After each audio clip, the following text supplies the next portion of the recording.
Ẹ káàbọ̀ padà sí orí ìkànnì mi ibi tí mo gbé ń ṣàlàyé bó ṣe lè ṣe calculus láàrin ìṣẹ́jú 5 ní èdè Yorùbá.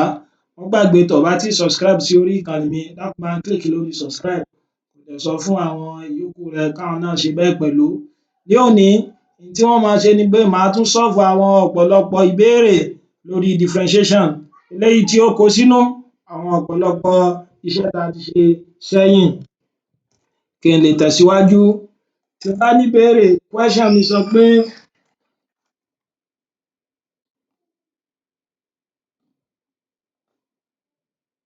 if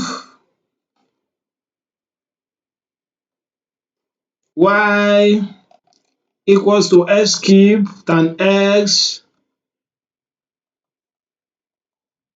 y equals to 2e raised power x divided by x squared, and y is equal to sin e raised power x plus 3, sin e raised power x plus 3. So bó ṣe ṣe eléyìí kò le rárá torí ó ti ṣègbìyànjú rẹ̀ sẹ́yìn. So jẹ́ ká máa mú wọn lẹ́yọ kọ̀ọ̀kan. Alákọ̀ọ́kọ́ níbẹ̀ òun ni pé a ní kí ni o, a ní y, so òun ni pé a ní y equals to, mo ní y mi equals to x cube tan x, y equals to x cube tan x. Má gbàgbé jẹ́ n béèrè kí ni mo ló kọ́kọ́ máa rò, wàá wò pé ṣé eléyìí ṣo lè lo quotient fún un, ó rí i pé rárá a lè lo quotient fún un torí kò wáyé ní fraction. Kí la lò fún un, ṣé product ni àbí function of function, ó rí i pé product ló lò fún eléyìí torí function méjèèjì ó dá dúró fúnra wọn, mo dẹ̀ ti sọ fún ọ tó bá ní function lóríṣiríṣi tó dẹ̀ sì jẹ́ pé àjọṣepọ̀ tó wà láàrin wọn jẹ́ product, ohun tó máa lò ní product rule. Tó o bá gbàgbé pé formula tí mo ló máa lò ńbẹ̀ òun ni pé kí ni o, ó differentiate alákọ̀ọ́kọ́, ó fẹlẹ́ẹ̀kejì lẹ̀ bó ṣe wà plus ó differentiate ẹlẹ́ẹ̀kejì, ó falákọ̀ọ́kọ́ lẹ̀ bó ṣe wà. So láti tẹ̀síwájú lórí rẹ̀, so tó bá mú àwọn ọ̀kọ̀ọ̀kan nínú eléyìí, tí n bá fi alákọ̀ọ́kọ́ yìí tí mo fi ṣe u tí mo fẹlẹ́ẹ̀kejì ṣe v, so yóò jẹ́ u mi x raised power 3, tí n bá differentiate ẹ̀ kí ni yóò máa fún mi, yóò fún mi ní 3x squared. Then mo tún ní v mi tan x, tí n bá differentiate òun náà kí ni yóò máa fún mi, sec square x. Tó bá fi sínú formula ńbí báyìí kí ló kù tó ní, dy dx rẹ kí ni yóò máa jẹ́ o, v, our v is tan x, so kí ni du dx mi 3x squared, then plus kí ni u mi x cube, kí ni dv dx square x.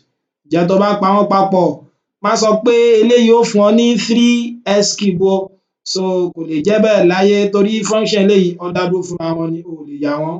So ohun tó ṣe ni pé wàá gbé eléyìí wá wájú 3x squared tan x, gẹ́gẹ́ bẹ́ẹ̀ náà o gbọ́dọ̀ sọ pé eléyìí sec square x raised power 4 rárá o torí wọ́n méjèèjì dá dúró fúnra wọn ni, yóò fún ọ ní x raised power 3, so sec square x.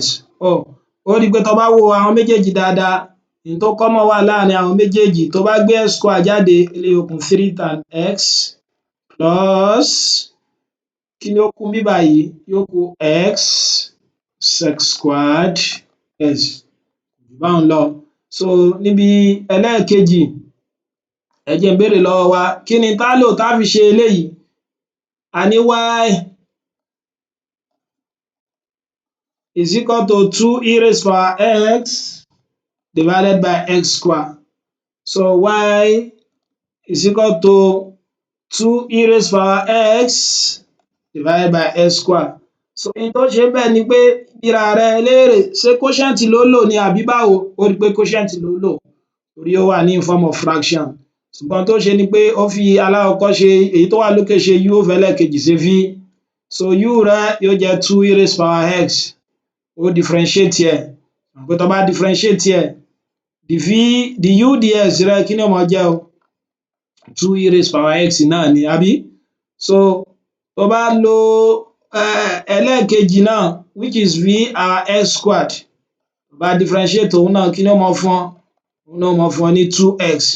Tó bá wá pa wọ́n pọ̀ pẹ̀lú fọ́múlà wa, má gbàgbé pé fọ́múlà quotient rule rán mi létí, òun ní pé kí ni? N tó wà nísàlẹ̀ ó differentiate èyí tó wà lókè minus èyí tó wà lókè ó differentiate èyí tó wà nísàlẹ̀ divided by whole square eléyìí tó wà nísàlẹ̀. Tó bá kọ wọ́n lẹ́yọ kọ̀ọ̀kan tó gbé answer wọn sí, ó rí pé v rẹ òun ni x squared, the u ds rẹ is 2e raised power x minus u rẹ 2e raised power x, the v ds here is 2x, then divided by kí ni v wá o? So x squared everything squared, x squared everything squared. Tó bá ṣe é síwájú sí, ó rí pé ó máa ní 2x squared e raised power x minus 4x e raised power x divided by x raised power 4. Ó rí pé tó bá wò dáadáa àwọn tó lè lọ́nú ara wọn wà, bí àpẹẹrẹ x wà níbí, ó wà níbí, ó sì wà níbí bí náà. E raised power x náà common láàrin òkè méjèèjì. Tó bá gbé x e raised power x jáde, so ó mean pé yóò kù 2x minus 4 divided by x raised power 4. So x eléyìí tó bá gé ọyọ̀kan nínú eléyìí, ó kù e raised power x 2x minus 4 divided by x raised power 3. Tó bá tún kọ, ó máa ní 2x minus 4 e raised power x divided by x raised power 3. So eléyìí ló máa lò láti fi ṣe. So ẹlẹ́ẹ̀kẹta ẹ̀wẹ̀, so òun ni pé a ní y is equal to sin es plus 3. Àkọ́kọ́ náà so lè lo quotient, ó rí pé o lè lò, o sì lè lo product náà.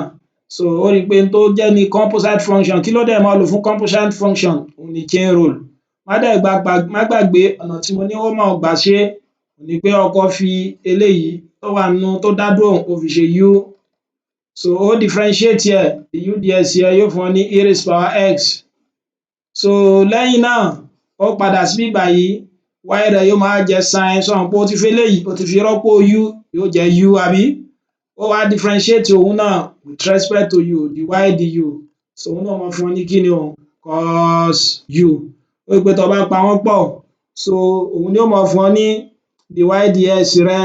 Má dẹ̀ gbàgbé pé quotient rule òun ni pé dy ds mo ní kò nídìí kó há sórí, ó kọ dy síbí, ds síbí, ó gbé du síbí báyìí àti bí báyìí náà.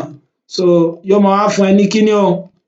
Dy du rẹ, that's cos u multiply by the u ds is e raised power x. So má dẹ̀ gbàgbé pé ní síwájú o ti fi u rẹ ṣe e raised power x plus 3. Ó mean pé yóò jẹ́ cos e raised power x plus 3 multiply by e raised power x. So tó bá wù ọ́ lè tún kọ, yóò máa jẹ́ e raised power x cos e raised power x plus 3. Eléyìí ni bá ṣe máa sọ. Mo lérò pé ọmọ bó ṣe lè lo product, quotient àti function of function báyìí, kò sì mọ ìyàtọ̀ tó wà láàrin wọn. Ǹjẹ́ tó bá ṣàǹfààní nínú fídíò yìí, dákun bá mi subscribe ẹ̀, kò dẹ̀ bá mi share fún àwọn èèyàn náà kán lè jàǹfààní rẹ̀. Nínú fídíò eléyìí tó ń bọ̀, a máa tẹ̀síwájú. Ẹ ṣé lọ́pọ̀lọpọ̀.